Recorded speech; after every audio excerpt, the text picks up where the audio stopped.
If we look at 1.13, the limit of sine 2x over sine x,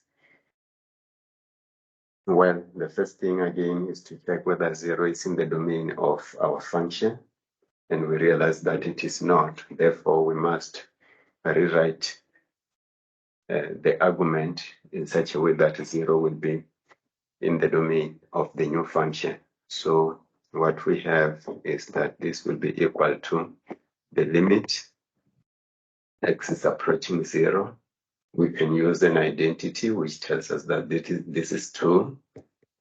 The sine of x multiplied by the cosine of x divided by the sine of x, like that. And this will give us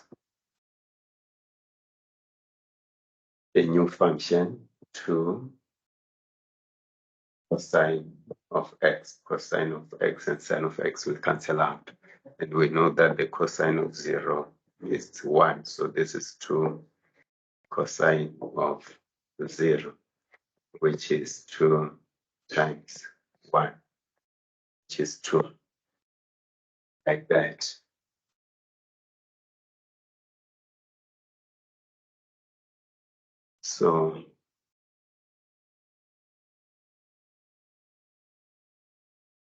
So the rest can be done that way.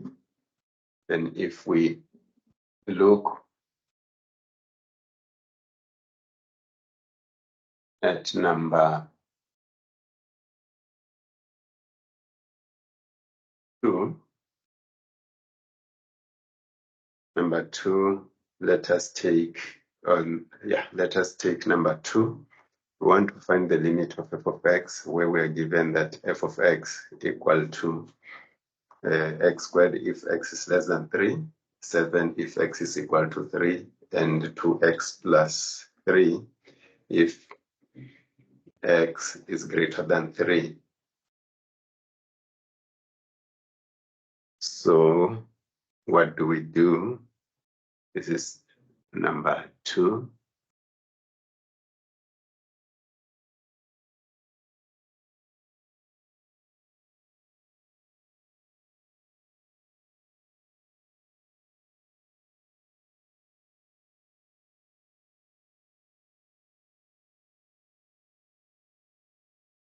Number 2.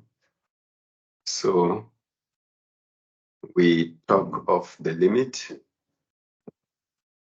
of f of x.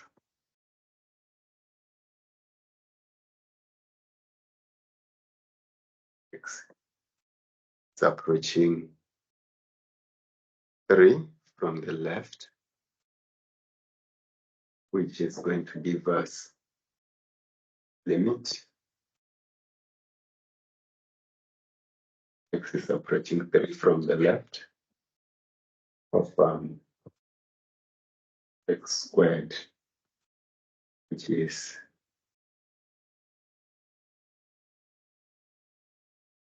a 9. And similarly, limit x is approaching 3 from the right. Then we've got 2x plus 3,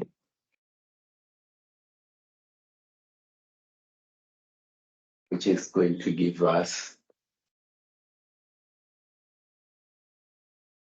a 2 times 3 plus 3, which is a 9, because this is 6 plus 3, which is 9.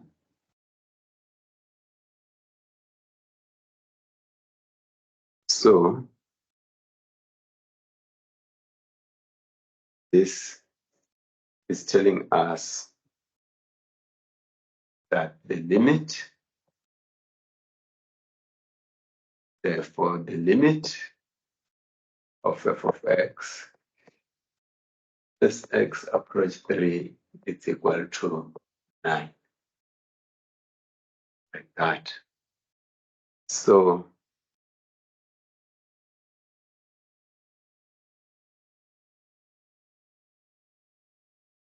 if we take number 3,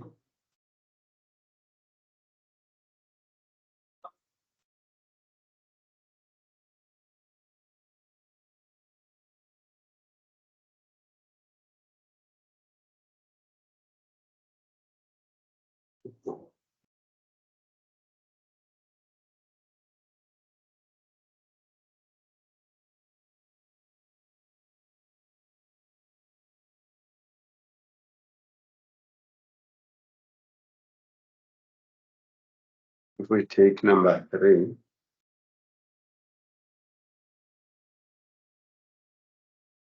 we are looking at the limit of f of x when x is approaching 2. So we can see how number 3 looks like, that we have f of x equal to 1 over x minus 2 if x is less than minus 2. And then we also have f of x equal to x squared minus 5 if x is less or equal to 3 but greater than minus 2. And f of x is square root of x plus 13, provided x is greater than 3. So we are interested in finding the limit of f of x as x approach minus 2. So when we check here, we realize that minus 2 can be approached from the left using this, and minus 2 can also be approached from the right using x squared minus 5. So let us check. We have the limit of f of x. X is approaching minus 2 from the left, which will give us the limit when x is approaching minus 2 from the left. And what do we have? We've got 1 over x minus 2, which is going to give us 1 over minus 2 minus 2, which is 1 over minus 4, like that.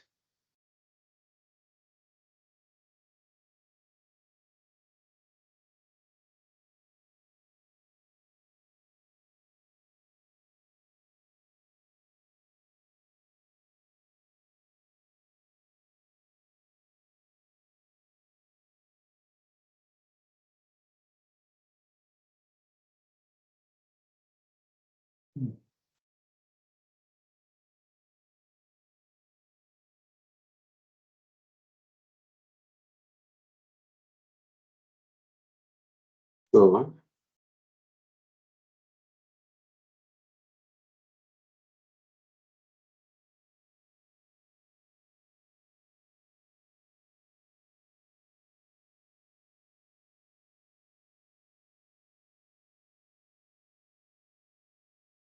Moving on, we find that we can talk now of the limit of x. X is approaching -2 from the right, which is the limit. X is approaching -2 from the right. When x is approaching -2 from the right, we can see we have got x squared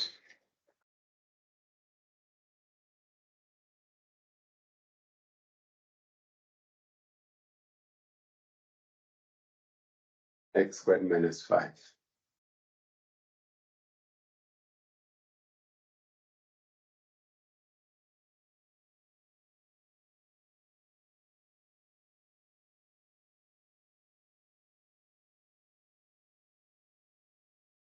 This is going to give us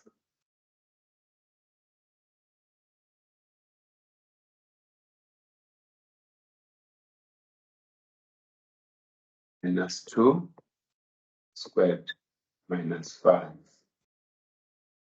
which is 4 minus 5, which is -1. Then when we compare the left-hand limit and the right-hand limit, we realize that they are not equal. They both exist, but they are not equal. Therefore, we conclude that the limit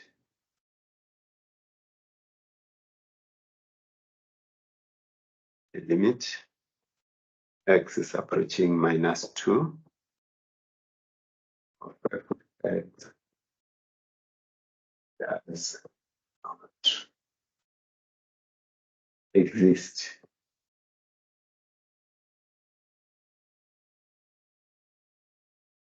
Simply because the left-hand limit and the right-hand limit are not equal.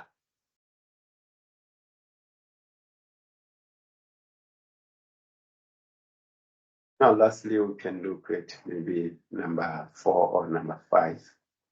Let's look at number 5. Number 5, they are saying they've given us t of x equal to alpha x plus 4 if x is less than 1, 4 if x is equal to 1, or here there is a mistake on number 4. This should be equal. This should be an equal sign here. Should be an equal sign. But anyway, let us look at number 5. So, what do we have? We have t of x equal to alpha x plus 4 if x is less than 1, t of x equal to 4 if x equal to 1, and t of x equal to x squared plus 1 if we didn't do all of them up there. In number 3, number 3 is incomplete because we now have the limit of f of x when x is approaching 0. Let us look at that. The limit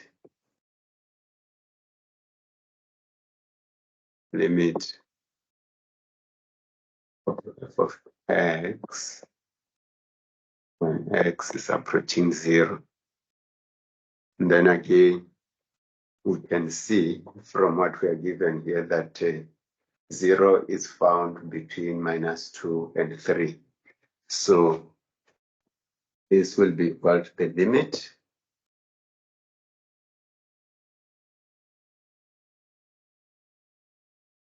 of x squared minus 5. X is approaching 0. This is 5, as simple as that. Then the last one, limit of f of x when x is approaching 3. Limit f of x, x is approaching 3. So for this one, we realize that we can approach 3 from the left. We can also approach 3 from the right. So let us start with the left, where x is less than 3. So we will have this, which will be the limit. And then we have x squared minus 5. X is approaching 3 from the left. Like that. And then this is going to give us 9.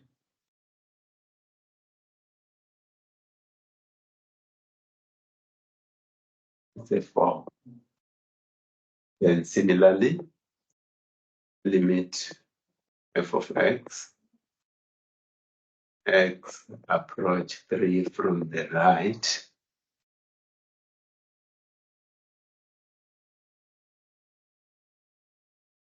We observe that when we approach 3 from the right, we will be talking of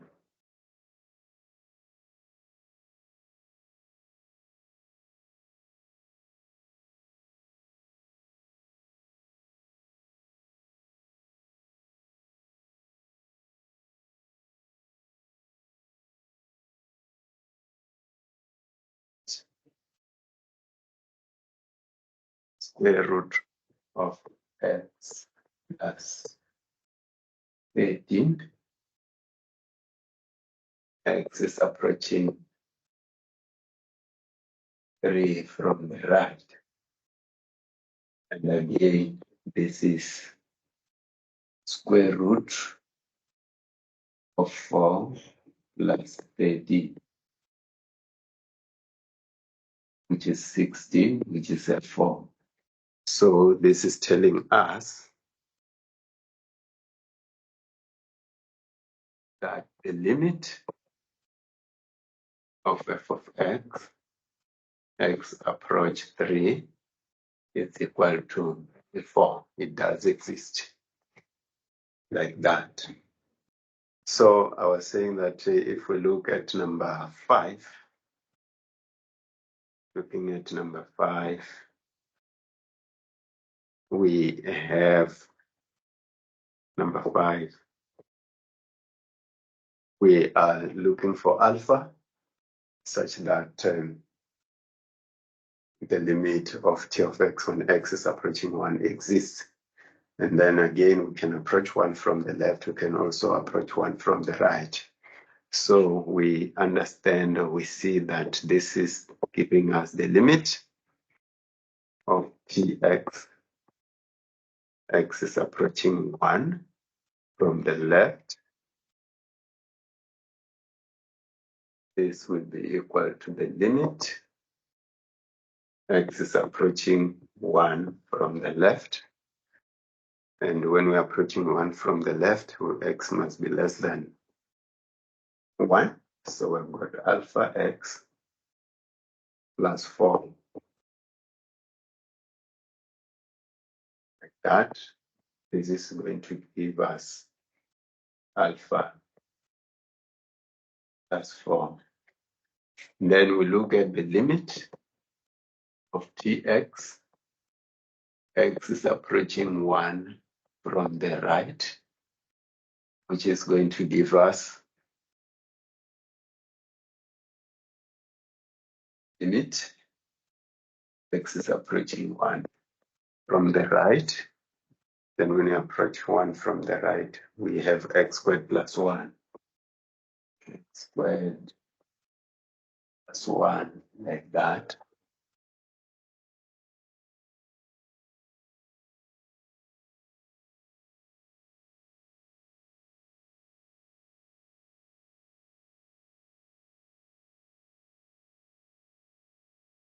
This is giving us 1 plus 1, which is 2. So, because the limit exists, it means the left-hand limit and the right-hand limit exist, and they are also, these two limits are also equal. So, because the limit exists, we know that limit of tx, x is approaching 1 from the right, has to be equal to the limit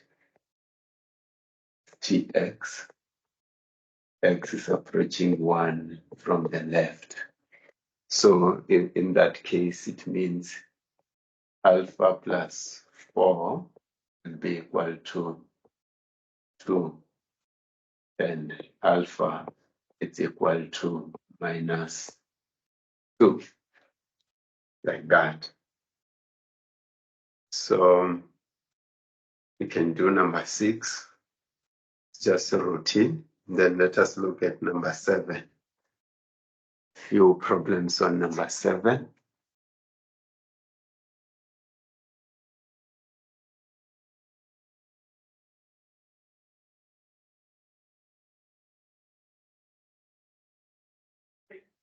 Number 7, you can start with 7.1.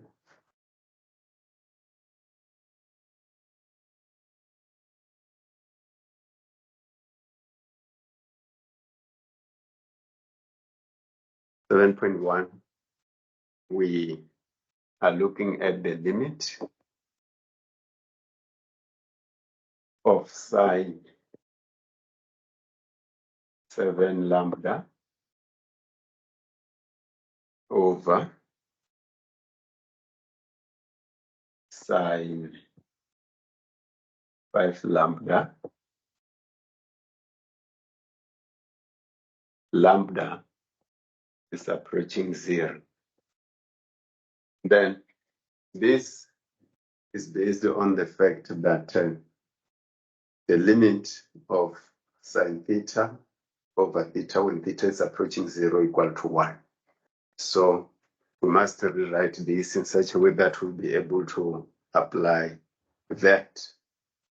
Must be able to apply this. So this is equal to limit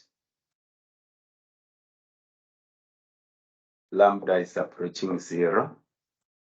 This is the same thing as, allow me to write sine 7 lambda for you to see what is happening. Multiply this by 1 over sine 5 lambda. We will agree that this is still the same as what we started off with. So from there,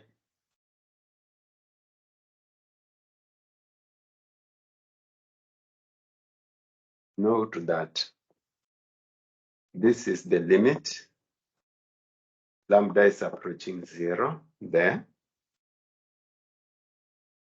Now we want 7 lambda here, and we want 5 lambda there. So we can write this like sine 7 lambda divided by, let me use a different color. If I put here 7 lambda, it is something which was not there. And then here I can write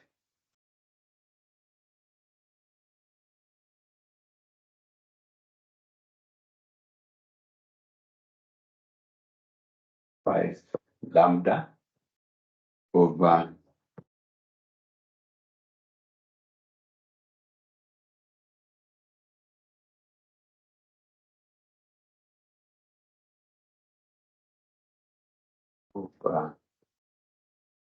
5 lambda.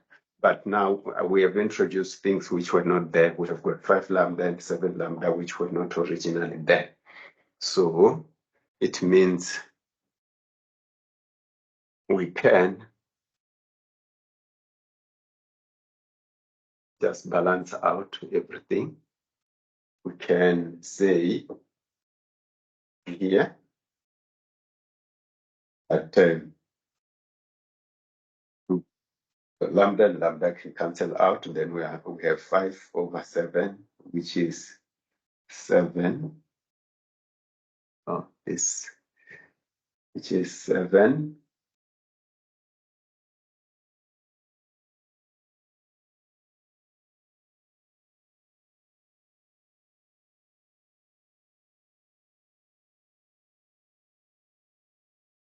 Seven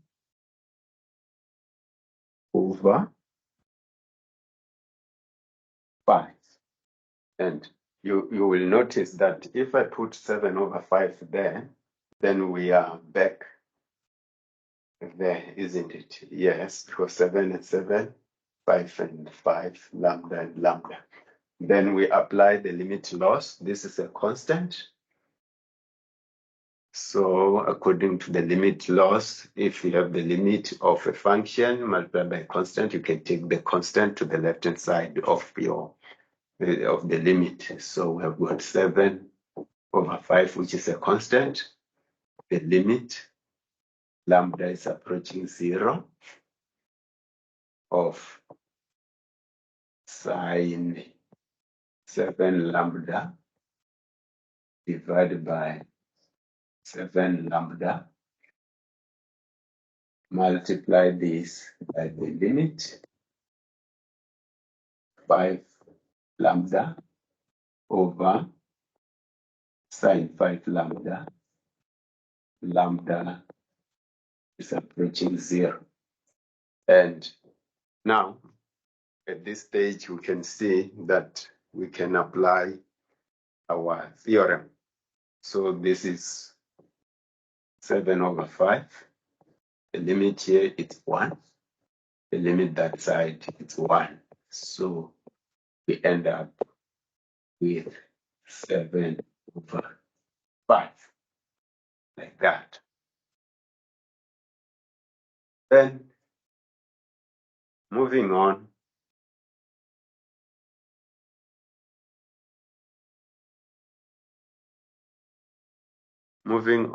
to say the other problem, 7.4. Let's take 7.4.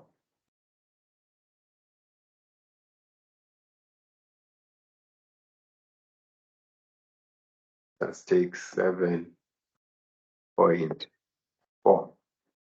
In 7.4, we have the limit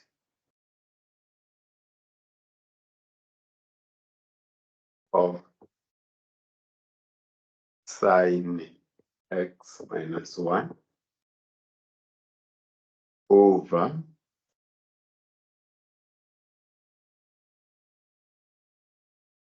x squared plus x minus 2, where x is approaching 1. Now again, we must make use of the fact that sine of theta over theta when theta is approaching 0 equal to 1. So we just rewrite this in such a way that the argument will be the same as our denominator. And we should understand that when we speak of x approach 1, it's as good as x minus 1. It's approaching 0. So we can write this like limit x minus 1, it's approaching 0 in this manner. So this side will have the sine of x minus 1. We factorize this, we have x plus 2 x minus 1. Then we note that this is okay. So this is equal to the limit x minus 1, x minus 1, x minus 1 is approaching 0. Then we have sine of x minus 1 over x minus 1 times the limit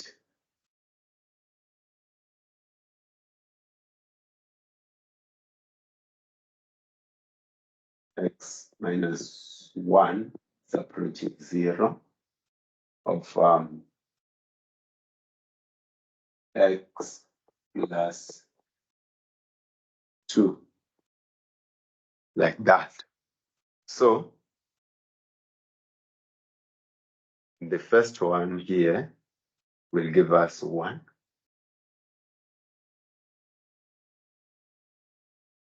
First one will give us 1. Second one will give us 1 multiplied by the second limit there, x minus 1 itself, approaching 0. Again, it is telling us that x is approaching 1. X is approaching 1. This x is approaching 1 because we don't have x minus 1 there. This is x as approaching 1. So if x is approaching 1, we've got 1 plus 2, which is 3. There is a mistake. This is 1 over.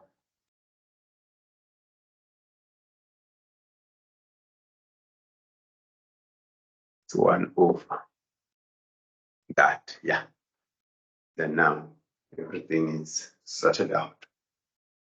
So yeah, that's how we deal with these problems. Okay, 7.9 is a repetition of 7.4, as you can see. And 7.3, well, no, 7.2, whatever. We have the following. Let us look at 7.3. We take 7.3.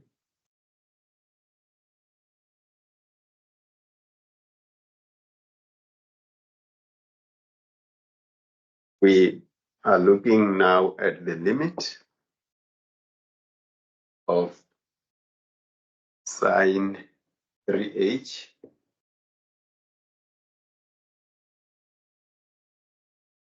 and the sine of 2h whole over h squared when h is approaching 0. So again, straight away we see that this is the limit. H is approaching 0 of sine 3h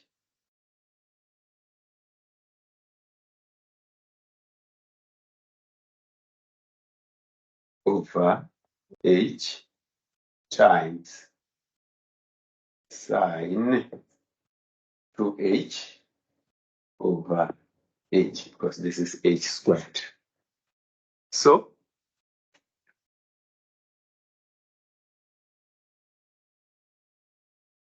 this is equal to limit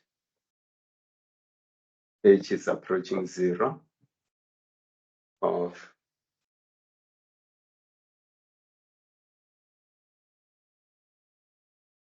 sine 3h over h.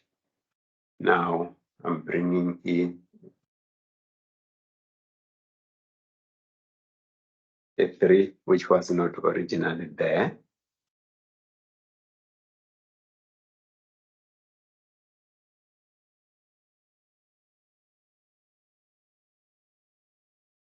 Then Here we have got sine 2h over h.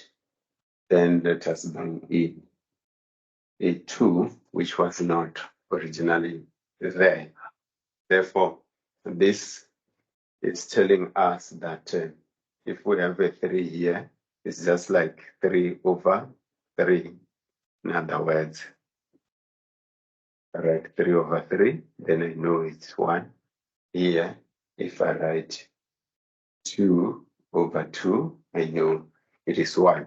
But now this is a constant. This is a constant. We leave this one so that it is the same as the argument there. Leave that one so that it is the same as the argument there. In other words, we end up with 3, the limit, h is approaching 0, sine 3h over 3h times 2, limit, h is approaching 0 of sine 2h over 2h. So this is 1, that is 1. So 2 times 3 is 6. There you are. And then let us look at continuous functions.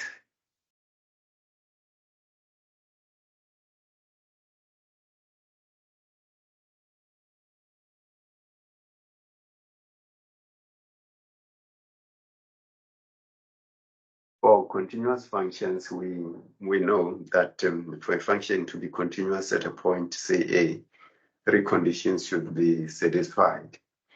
The limit, the function must be defined at a point A, then the limit of our function as x approach A must exist, and then the limit of our function must be equal to f at A, if that is f we are talking about.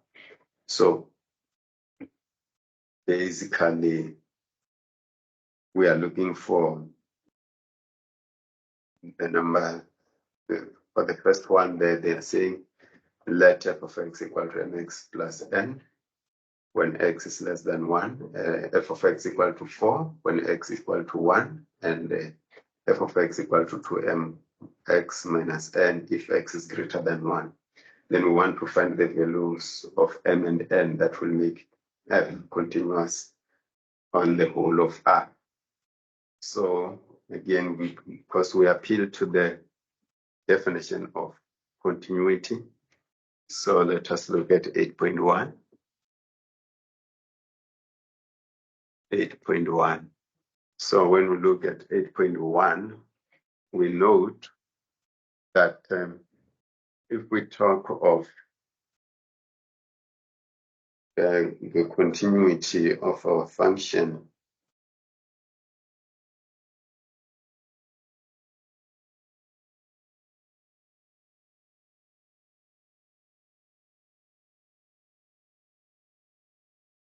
if we talk of the continuity of our function, we find that we can talk of f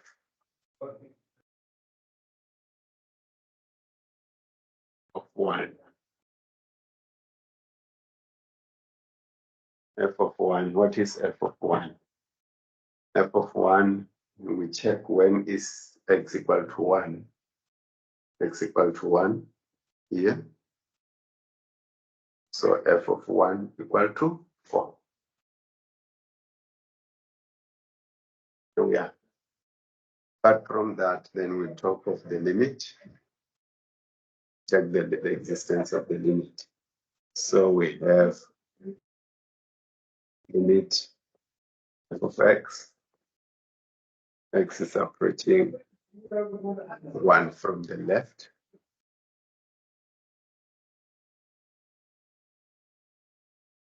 Is the limit.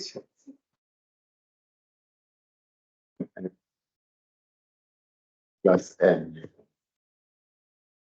X is approaching 1 from the left, like that. And then this is m times 1 plus n, which is simply m plus n. Then the limit,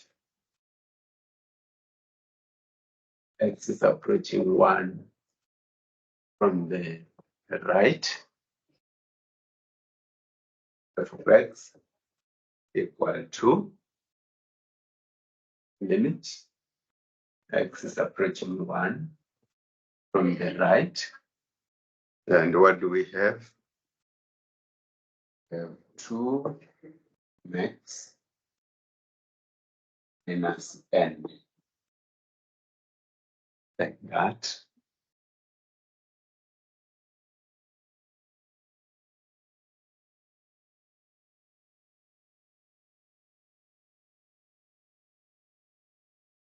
Which is equal to 2m minus n. Now, since our function is continuous, then we know that the left-hand limit exists, the right-hand limit exists. They are both equal, and they are also equal to f at 1. So we have 2 unknowns. We need 2 equations. So because of that, we will say means now this left-hand limit m plus n is equal to 4. The right-hand limit to m minus n is also equal to 4. And this is equation 1. This is equation 2. Then solve for m and n. We can take equation 1. We add equation 2. If we do that, then we get 3m, and then n will cancel, then we have an 8, implying that m is equal to 8 over 3, like that. And then to find n,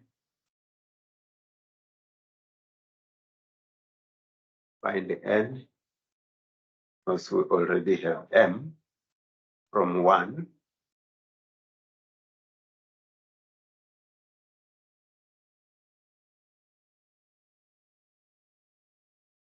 From 1, we can see that n is equal to 4 minus m, which is 4 minus 8 over 3, which is 12 minus 8, which is 4 over 3, like that. So basically, that's how we can do all of them. The main thing is you should be able to apply the definition of a continuous function where necessary.